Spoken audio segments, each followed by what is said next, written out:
जय हिंद बच्चों, कैसे हैं आप सभी? बिल्कुल अच्छे। तो आज हम लोग chapter number 5 the fundamental unit of life में पढ़ने वाले हैं बच्चों, प्रोटीन्स की फंक्शंस। बच्चों हम लोग पिछले लेक्चर में देखा था फ्लूइड मोज़ाइक मॉडल, जो कि 1972 में सिंगर एंड निकोलसन ने दिया था। According to this model, plasma membrane is made up of 2 layers of lipids यानी फॉस्फोलिपिड एंड प्रोटीन्स, जो कि उन लिपिड्स के बीच में होते हैं। अब बच्चों आज हम पढ़ने वाले हैं कि प्रोटीन्स जो होते हैं उनकी फंक्शंस क्या क्या हैं। आखिर वो लिपिड्स के बीच में जो प्रोटीन्स है प्लाज्मा मेम्ब्रेन में, उनकी फंक्शन क्या क्या है। ठीक है, चैप्टर 5 फंक्शंस ऑफ, लिखिएगा बच्चों, फंक्शंस ऑफ प्रोटीन्स, PROTEINS। मतलब जो प्रोटीन्स होते हैं प्लाज्मा मेम्ब्रेन में, उनके फंक्शन क्या है। दो तरह के प्रोटीन्स होते हैं, एक इंट्रिंसिक और एक एक्सट्रिंसिक। इंट्रिंसिक मतलब जो बीच में हो, जो अंदर हो लिपिड्स के, और एक्सट्रिंसिक मतलब जो ऊपर ऊपर हो। क्लियर है बच्चों? तो पहला फंक्शन है कि प्रोटीन्स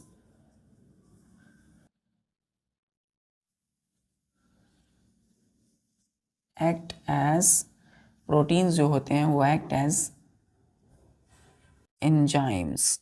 एंजाइम्स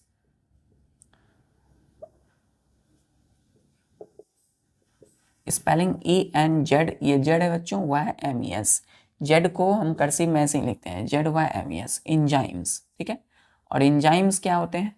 इंजाइम्स बच्चों कोई भी केमिकल रिएक्शन जो प्लाज्मा मेम्ब्रेन में होता है। यस बच्चों, हमारे शरीर में सेल्स में भी केमिकल रिएक्शन होते हैं। केमिकल रिएक्शन का मतलब कि वैसा रिएक्शन बच्चों जो केमिकली परफॉर्म हो, मतलब केमिकल रिएक्शंस। ठीक है, तो सेल्स के प्लाज्मा मेम्ब्रेन में भी केमिकल रिएक्शन होता है। तो ये प्रोटीन्स क्या करता है, उन केमिकल रिएक्शन के स्पीड को बढ़ा देता है। तो अगर स्पीड्स को जो बढ़ाता है वो क्या कहलाता है? कैटलाइज, है ना, कैटलाइज कहलाता है, कैटलिस्ट कहते हैं बच्चों। तो इंजाइम्स क्या है? कैटलाइज करता है, कैटलाइज्ड, CATALYSED। कैटलाइज्ड का मतलब हुआ स्पीड बढ़ा देना। किस चीज़ का? The chemical reaction, REACTION, reaction. Clear है?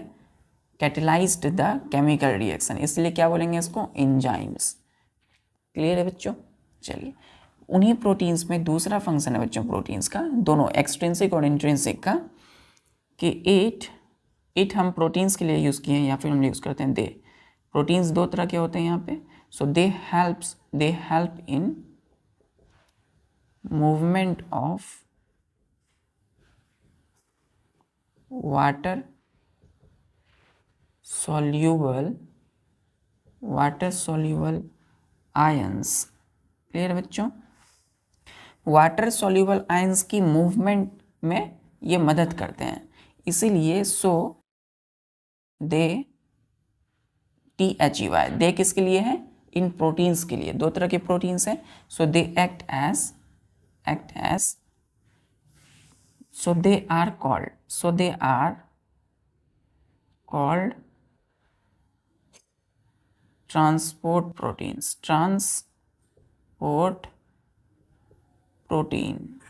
क्लियर है बच्चों?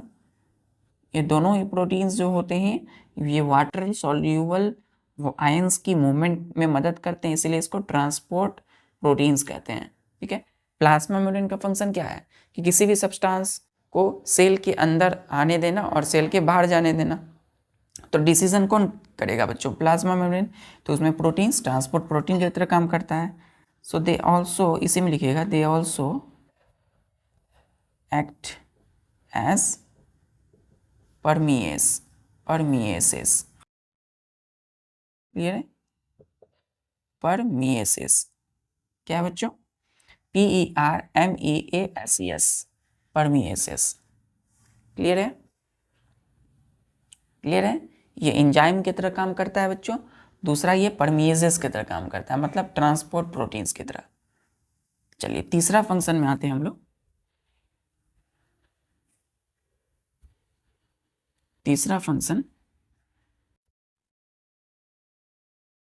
तीसरा है कि दे प्रोटीन्स जो होते हैं act as pumps, PUMPS। Pumps आप देखें बच्चों, पंप जिससे पानी वगैरह निकलता है, पंप। तो पंप में क्या होता है, जो एनर्जी है वो लगती है नीचे से पानी ऊपर आने में। जैसे कोई पंप है ना, ये यहाँ से बच्चों, यहाँ से कनेक्ट है, ये है ना, ये कनेक्टेड है ये मोटर से, ठीक है। तो पानी सप्लाई यहाँ से हो रहा है, तो अब देखिए नीचे से पानी ऊपर जा रहा है। तब कोई चीज़ जब नीचे से ऊपर जाता है बच्चों तो एनर्जी लगती है। तो यहाँ पे बच्चों उसी तरह ये पंप्स की तरह काम करता है, ठीक है। They act as a pumps, और इसको हम लोग बोलते हैं एक्टिव ट्रांसपोर्ट। क्या बोलते हैं, एक्टिव ट्रांसपोर्ट। तो जिसमें एनर्जी लगे, ट्रांसपोर्ट। क्लियर है, एक्टिव ट्रांसपोर्ट। तीसरा, चौथा हो गया बच्चों कि they act as ACT, they act as receptor protein, RECEPTOR, receptor proteins. तो ये रिसेप्टर प्रोटीन्स की तरह भी काम करता है ना। मतलब इंडोसाइटोसिस में हम पढ़ेंगे इसको, इंडोसाइटोसिस, ठीक है बच्चों। तो ENDOCYTOSIS, इंडोसाइटोसिस में हम क्या देखेंगे कि रिसेप्टर प्रोटीन्स की तरह काम करता है। मतलब इंडोसाइटोसिस और एक्टिव ट्रांसपोर्ट में हम पंप्स और रिसेप्टर प्रोटीन्स के बारे में पढ़ेंगे। तो प्लाज्मा मेम्ब्रेन में क्या है कि दे यानी proteins act as a receptor protein. Receptor का स्पेलिंग RECEPTOR, रिसेप्टर। रिसेप्टर मतलब बच्चों कोई चीज़ को रिसीव करना, कोई चीज़ को लेना, ठीक है। तो रिसेप्टर प्रोटीन्स। क्लियर है। पांचवा फंक्शन बच्चों, आखिरी last function, they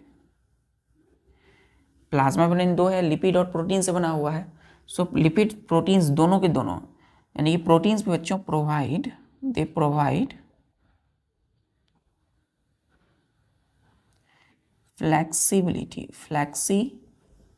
flexibility, they provide flexibility to the plasma membrane। Plasma membrane को क्या करते हैं, ये फ्लेक्सिबिलिटी प्रोवाइड करते हैं, FLEXIBILITY, मतलब लचीलापन। ऐसे मोड़ेंगे तो मुड़ जाएंगे, मतलब फ्लेक्सिबिलिटी है ना, कुछ लचीलापन प्रोवाइड करते हैं। कौन प्रोवाइड करते हैं, PROVID, प्रोवाइड का मतलब प्रदान करते हैं, फ्लेक्सिबिलिटी। तो फ्लेक्सिबिलिटी करैक्टर कौन प्रोवाइड करता है बच्चों, प्रोटीन्स, ठीक है। क्लियर है, क्लियर है। चलिए तो अब हम बच्चों देखते हैं फंक्शंस ऑफ प्लाज्मा मेम्ब्रेन। अभी हम प्रोटीन्स देखे, अब पढ़ेंगे functions of plasma membrane. Functions of plasma membrane. Plasma membrane का मतलब बच्चों कि ये परमिशन करेगा, ये परमिट करेगा। तो पहला फंक्शन है कि इट परमिट्स, है ना, परमिशन देता है, आज्ञा देता है बच्चों, क्या चीज का, the entry, ENTRY, entry, and exit, EXIT, exit, of किसके, मटेरियल्स को देगा, परमिट करेगा, है ना, इन द सेल। तो ये परमिट्स करता है the entry and exit of materials in और in and out of the cell, out of the cell. मतलब बच्चों कि प्लाज्मा मेम्ब्रेन जो है वो मटेरियल्स, कोई भी मटेरियल को वो क्या करते हैं, सेल के अंदर आने के लिए और सेल के बाहर जाने का परमिशन देते हैं। कौन देते हैं, जैसे कि घर है, आपको मैंने बताया था, ये घर के अंदर में कौन आएंगे, ये कौन डिसाइड करेंगे, घर के बाहर के जो गार्ड हैं तो डिसाइड करते हैं कि घर में किन को आना है और किन को बाहर जाना है। तो उसी तरह ये परमिट्स करते हैं the entry and exit of materials in cell के अंदर and out of the cell, cell के बाहर। चलिए दूसरा फंक्शन हम देखते हैं कि इट ये जो प्लाज्मा मेम्ब्रेन है बच्चों, it helps in physical activities, ठीक है, फिजिकल एक्टिविटीज। ये फिजिकल एक्टिविटीज में सेल के अंदर फिजिकल एक्टिविटीज जो होती है उसको क्या करता है, मदद करता है बच्चों प्लाज्मा मेम्ब्रेन। जैसे जैसे लिखिएगा, फर्स्ट है हमारा डिफ्यूजन, DIFFUSION डिफ्यूजन, और दूसरा है हमारा ऑस्मोसिस, OSMOSIS ऑस्मोसिस, ठीक है। तीसरा फंक्शन है प्लाज्मा मेम्ब्रेन का कि इट हेल्प्स, मदद करता है बच्चों इन किसमें, biological activities, biological activities physical का मतलब बाहरी रूप से, सेल में कौन बाहर आ रहा है, कौन बाहर जा रहा है, कौन अंदर आ रहा है, ठीक है। तो इसको हम डिफ्यूजन में पढ़ेंगे, ऑस्मोसिस में। अब एक है बायोलॉजिकल एक्टिविटीज।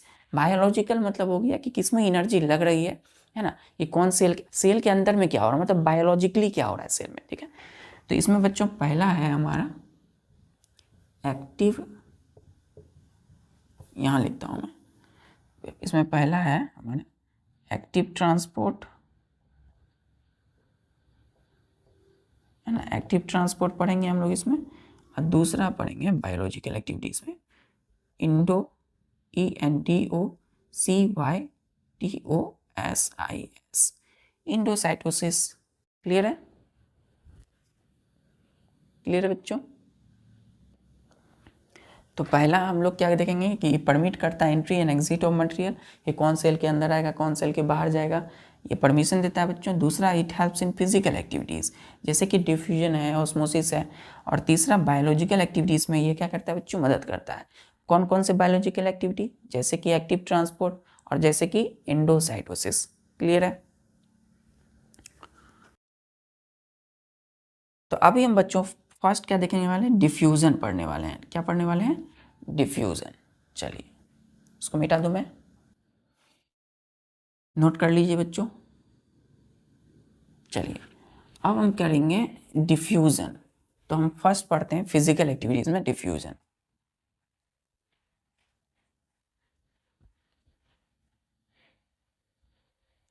देखिए तो हम आज देखेंगे diffusion.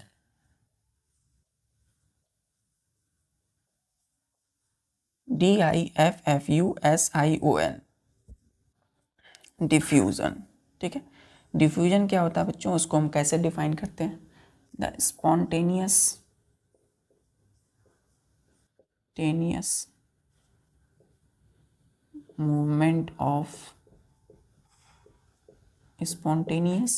movement of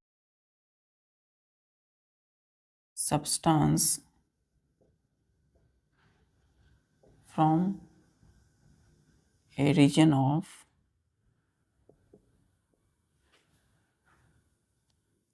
spontaneous movement of substance from a region of higher concentration to a region of its lower concentration,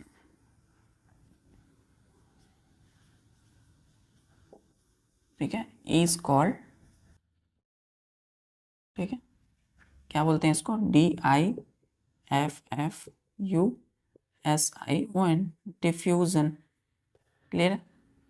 मतलब स्पॉन्टेनियस मूवमेंट, किस चीज़ की, स्पॉन्टेनियस मूवमेंट है बच्चों सब्सटेंसेस की, मतलब तेजी से मूवमेंट होने वाला है सब्सटेंस का बच्चों, कहाँ से कहाँ, from a region of higher concentration to a region of its lower concentration is called diffusion.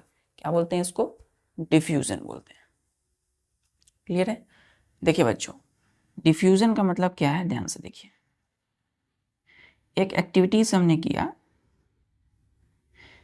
क्या किया, एक बीकर लिया बच्चों, ठीक है, क्या लिया, एक बीकर या कोई भी बर्तन ले लिया, है ना, कोई बीकर, ग्लास या बर्तन लिया, इसमें हमने पानी, हाफ बीकर में पानी दे दिया, हाफ पानी दिया बच्चों, और इसमें हमने ऊपर से क्या किया,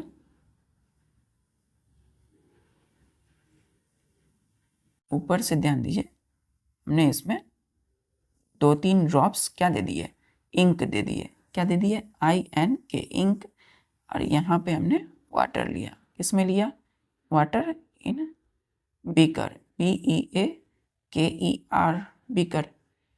तो जब हमने बीकर में हाफ पानी, हाफ वाटर में बच्चों हमने दिया, इंक दिया इस ड्रॉपर की मदद से, तो इस पानी में इंक जो है क्या है बच्चों, एक मॉलिक्यूल्स होता है उसमें, तो इंक के ढेर जो है, इंक के ढेर सारे जो मॉलिक्यूल्स हैं वो इधर है, ठीक है। और पानी के मॉलिक्यूल्स पूरे फैले हुए हैं बीकर में, है ना, बीकर मतलब पूरे बर्तन में बच्चों। और यहाँ पे आप देख सकते हो कि यहाँ क्या है, इंक है बच्चों, ये क्या है, INK, इंक, ठीक है। फिर बच्चों हमने देखा, इसके बाद हमने देखा कि धीरे धीरे जो है, धीरे धीरे जो है इंक के जो मॉलिक्यूल्स हैं, इंक के जो मॉलिक्यूल्स हैं वो धीरे धीरे करके फैलने लगे, तेजी से, स्पॉन्टेनियस फैलने लगे, ठीक है, रैंडम, कभी इधर कभी इधर, मतलब जहाँ जहाँ इनको लगा कि इनका एरिया कम है वो वहाँ वहाँ फैलने लगे। तो यहाँ इनका एरिया ज़्यादा था, तो जहाँ देखा इनके मॉलिक्यूल्स कम है तो वो वहाँ वहाँ जाने लगे, तो यहाँ पे धीरे धीरे करके क्या होने लगे, फैलने लगे। अब फिर हमने देखा कि, अब देखिए इस बीकर में, आप देखिए हमने चौथा बीकर बनाया जिसमें कि हमने देखा कि पानी, जिस वाटर के मॉलिक्यूल्स जहाँ जहाँ थे, तो लगभग में जो इंक के मॉलिक्यूल्स थे वो क्या हो रहे थे, वहाँ आ गए थे, ठीक है। देखिए तो पूरा भर गया बच्चों बीकर इंक के मॉलिक्यूल से, है ना। अभी देखिए, अभी इसमें कम था बच्चों, ध्यान से देखिए, है ना, इसमें कम है, यहाँ देखिए ये क्या है, इंक के मॉलिक्यूल्स है। एक्चुअल में इंक क्या है, एक सब्सटेंस है ना, सब्सटेंस है बच्चों। तो इसका मॉलिक्यूल्स होगा, पानी के मॉलिक्यूल्स में हम देखें कि हमने क्या देखा, इंक को 2-3 ड्रॉप्स दिया ड्रॉपर की मदद से, ये क्या है, DROPPER, ड्रॉपर की मदद से इंक दिया, देखा यहाँ मॉलिक्यूल्स है, मॉलिक्यूल्स थोड़े से जगह पे है, पानी पूरा फैला हुआ है बीकर में। फिर धीरे धीरे देखा, ये फर्स्ट स्टेप है ना, फर्स्ट स्टेप कौन सा है ये, फिर दूसरा स्टेप है, और तीसरा स्टेप में देखा, तीसरे स्टेज में देखा हमने कि इस बीकर में ये मॉलिक्यूल धीरे धीरे धीरे धीरे करके फैलने लगे। फिर हमने चौथा स्टेज में देखा कि बीकर में पानी पूरा भर गया है, पानी तो पहले से ही था, लेकिन फिर देखा कि इंक के जो मॉलिक्यूल्स है वो पूरा भर गए, मतलब स्प्रेड हो गए पानी में, है ना। आप ही सोचिए, एक ग्लास, एक कोई भी एक बर्तन में पानी लीजिए, ऊपर से इंक दीजिए, कोई भी कलर का, चाहे ब्लू हो, रेड हो, है ना, तो किसी भी कलर का इंक दे दीजिए, आप कुछ समय बाद देखिएगा इंक का ही कलर हो जाता है पानी। तो पानी जो कलर अपने एक्चुअल कलर में था वो क्या होता है, बदल जाता है बच्चों। आपने रेड इंक दी है तो रेड हो जाएगा, ब्लू दिया है तो वो ब्लू हो जाएगा। तो ऐसा क्यों हुआ, क्योंकि इंक के मॉलिक्यूल्स पूरी वाटर के मॉलिक्यूल्स के साथ डिफ्यूज कर गए, मतलब मिल गए, है ना। तो इसी को क्या बोलते हैं हम लोग, डिफ्यूजन। क्या बोलते हैं बच्चों, डिफ्यूजन ऑफ इंक मॉलिक्यूल्स, ठीक है। इंक के जो मॉलिक्यूल्स थे, इंक जो था बच्चों वो पानी में पूरा डिफ्यूज कर गया, मतलब घुल गया, मिल गया। तो वही कहा spontaneous, SPONTANEOUS, spontaneous movement of substance from a region of higher concentration. देखिए स्पॉन्टेनियस तेजी से क्या हो रहा है, मूव कर रहा है, कहाँ से, from a region of higher. देखिए इसका हायर कंसेंट्रेशन यहाँ है पानी की तुलना में, और to a region of its lower, LOWER, lower concentration. तो देखिए अब यहाँ से यहाँ ज़्यादा है बच्चों, यहाँ कंसेंट्रेशन क्या है, कंसेंट्रेशन का मतलब अमाउंट, कहीं पे जहाँ पे ज़्यादा है बच्चों, ज़्यादा से क्या होगा, कम की तरफ जाएगा। तो यहाँ ज़्यादा है, यहाँ पे कम है, तो धीरे धीरे यहाँ फैला, तो अब पूरा जहाँ जहाँ था कम बच्चों वहाँ फैल चुका। तो इसी को हम क्या बोलेंगे, किसकी डिफ्यूजन हो रही है, ये इंक की, तो डिफ्यूजन ऑफ इंक। क्लियर है। तो एक्चुअल कंसेप्ट डिफ्यूजन का यही है कि हायर से लोअर की तरफ जाना, हायर कंसेंट्रेशन से अपने लोअर कंसेंट्रेशन की तरफ जाना, कोई भी सब्सटेंस हायर से लोअर, हायर से लोअर की तरफ, हायर से लोअर की तरफ। चलिए अब हम बायोलॉजिकली समझते हैं कि सेल मेम्ब्रेन में क्या हो रहा है, आखिर प्लाज्मा मेम्ब्रेन में क्या हो रहा है।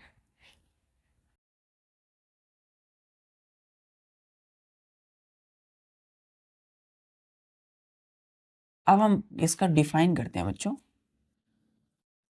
है ना, डिफाइन इन बायोलॉजिकल टर्म।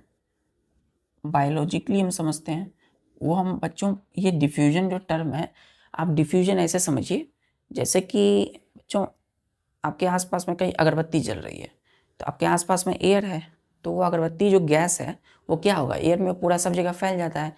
आप सपोज कोई और रूम में हो और आपकी अगरबत्ती कहीं और जल रही है, कोई भी धूप, कोई भी कहीं से कोई भी धुआं, तो धुआं आप देखते होंगे आपके रूम तक आ जाता है, तो क्या हो रहा है, उस गैस की डिफ्यूजन हो गई। तो यानी कि वो जो धुआं है उसका क्या हुआ, डिफ्यूजन हो गया कहीं भी। तो आप देखते हो आप रूम कोई और रहते हो लेकिन कहीं से वो आ जाता है उसका स्मेल, तो इसको क्या बोलते हैं हम, डिफ्यूजन। मतलब अपनी हायर कंसंट्रेशन से लोअर की तरफ जाना। अब हम बायोलॉजिकली इसको डिफाइन करते हैं, देखिएगा, the movement of,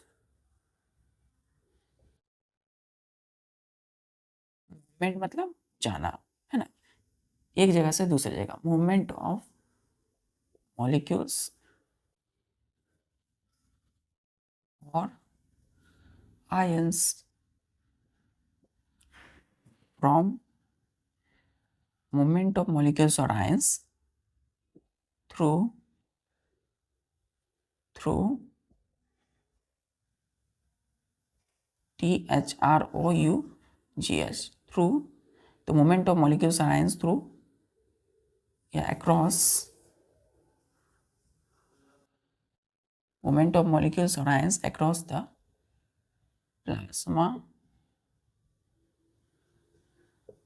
membrane। across का मतलब जैसे ये प्लाज्मा मेम्ब्रेन है, ठीक है बच्चों, ये हमने सेल बनाया सपोज,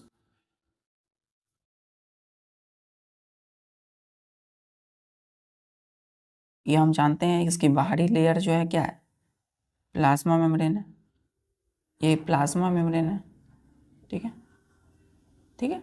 अब देखिए, तो मूवमेंट ऑफ मॉलिक्यूल्स और ions across the plasma membrane is called,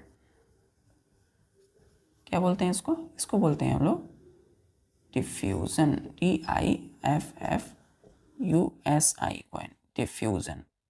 clear है। तो किसी भी सब्सटेंस का मूवमेंट, है ना, सेल के अंदर में आना, ठीक है, क्या करना, सेल के अंदर में, न्यूक्लियस है बच्चों यहाँ पे, है ना, तो कोई भी मॉलिक्यूल्स का इन प्लाज्मा मेम्ब्रेन के क्या आना, अंदर आना, ठीक है। अब हम जानते हैं कि प्लाज्मा मेम्ब्रेन जो है सेलेक्टिवली परमेबल मेम्ब्रेन है, कि ओनली सेलेक्टेड चीज़ों को अंदर आने देगा सेल के अंदर। तो देखिए ये मॉलिक्यूल्स क्या कर रहे हैं, मूव कर रहे हैं, किसके क्रॉस, ACROSS, बहुत इंपॉर्टेंट वर्ड है बच्चों। अक्रॉस का मतलब होता है आर पार, अक्रॉस द, एक चीज यहाँ और ऐड कीजिए बच्चों, across the semi permeable membrane, across the selectively permeable of permeable membrane of plasma membrane। तब लिखिए बच्चों इसको डिफ्यूजन, क्या कहेंगे इसी को, डिफ्यूजन, ठीक है।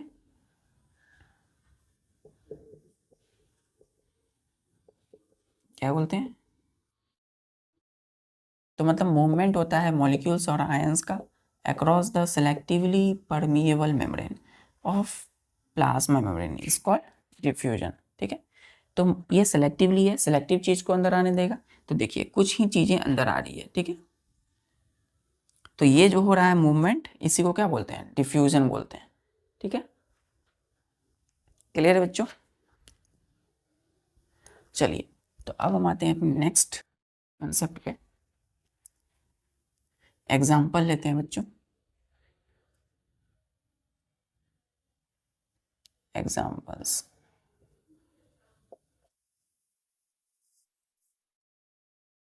ध्यान दीजिएगा।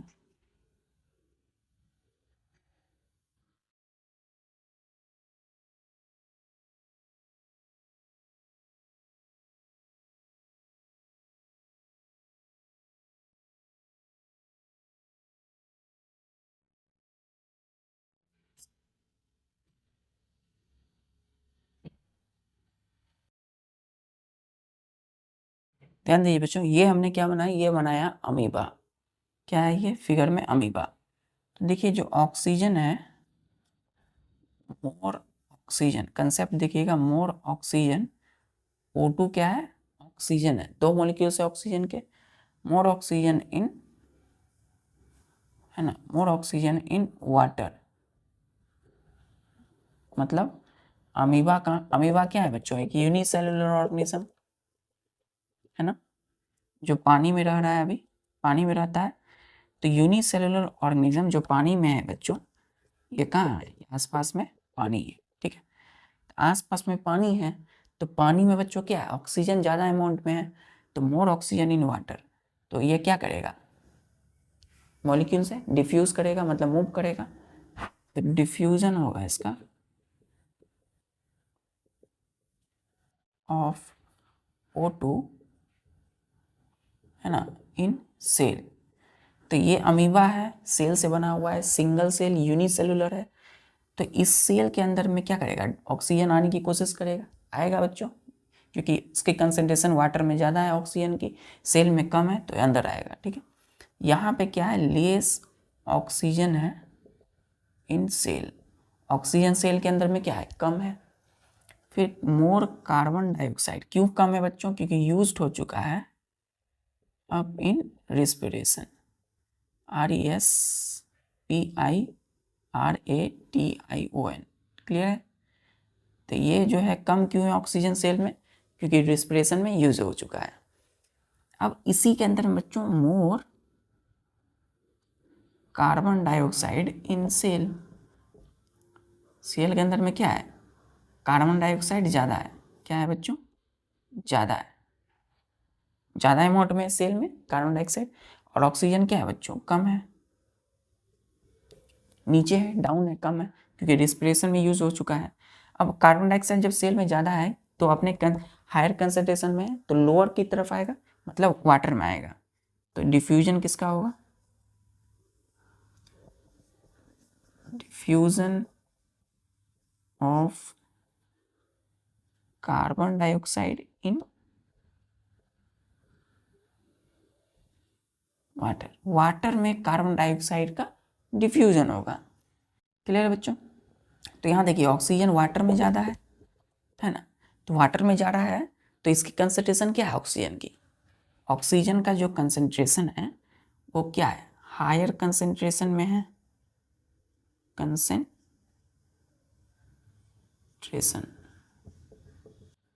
कहाँ पे, हायर कंसंट्रेशन में, वाटर में, ठीक है।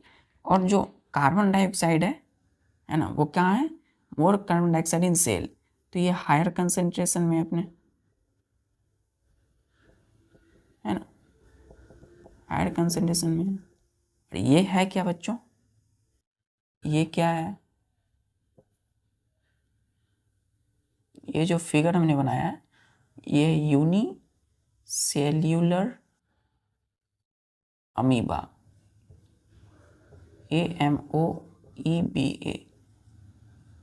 अमीबा यूनिसेलुलर है। और इसके अंदर यानी बॉडी के अंदर हम लोग भी बच्चों, एग्जाम्पल के लिए हम लोग के बॉडी के अंदर में क्या होगा, ऑक्सीजन कार्बन डाइऑक्साइड की तुलना में क्या होंगे, कम जब होते हैं। तो हम लोग ब्रीदिंग जब करते हैं, ऐसे एक बार ब्रीथ कीजिए, तो ब्रीथ जब करते हैं बच्चों, क्या होता है, ऑक्सीजन हमारे शरीर के अंदर आता है, क्यों, क्योंकि हमारे शरीर के अंदर में कार्बन डाइऑक्साइड एक्यूमुलेट होता है, जमा होता है ना।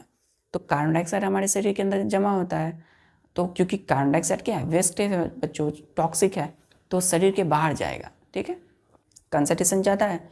अब जैसे ही हम लोग सांस लेते हैं, तो क्या होता है, कार्बन डाइऑक्साइड बाहर जाएगा और ऑक्सीजन क्या होगा, हमारे शरीर के अंदर आएगा। तो मतलब ऑक्सीजन हमारे चारों तरफ बहुत है, हमारे आसपास एयर में ऑक्सीजन ज़्यादा है तो क्या होगा, अपनी हायर से लोअर की तरफ। तो ऑक्सीजन भी वाटर में ज़्यादा है, इसलिए किसकी तरफ आएगा, ये सेल में, अमीबा के बॉडी में, क्योंकि कंसंट्रेशन कम है यहाँ और कार्बन डाइऑक्साइड की कंसंट्रेशन यहाँ हायर है, इसलिए यहाँ से कहाँ जाएगा, ये वाटर में। अब क्लियर है कंसेप्ट। तो डिफ्यूजन यहाँ किसका हो रहा है बच्चों, एग्जाम्पल में लीजिएगा, एग्जाम्पल्स में डिफ्यूजन का, diffusion of oxygen and CO2। CO2 किसको बोलते हैं हम लोग, carbon dioxide, in and out, OUT, out of the cell.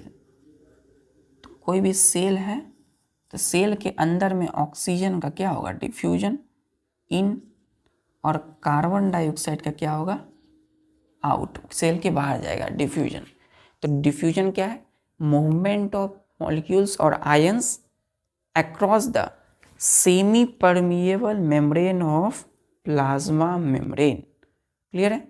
और हमने बताया था कि प्लाज्मा मेम्ब्रेन प्लांट्स में भी, एनिमल्स में भी और माइक्रो ऑर्गेनिज्म में भी होते हैं, पाए जाते हैं प्लाज्मा मेम्ब्रेन। और प्लाज्मा मेम्ब्रेन क्या है, सिलेक्टिवली परमिएबल मेम्ब्रेन। क्लियर है। तो मॉलिक्यूल्स का तो अंदर बाहर आना होगा ही। तो इसी तरह अमीबा भी क्या है, यूनिसेलुलर क्या है बच्चों, माइक्रो ऑर्गेनिज्म है, एनिमल्स है। तो इसमें प्लाज्मा मेम्ब्रेन है इसके चारों तरफ।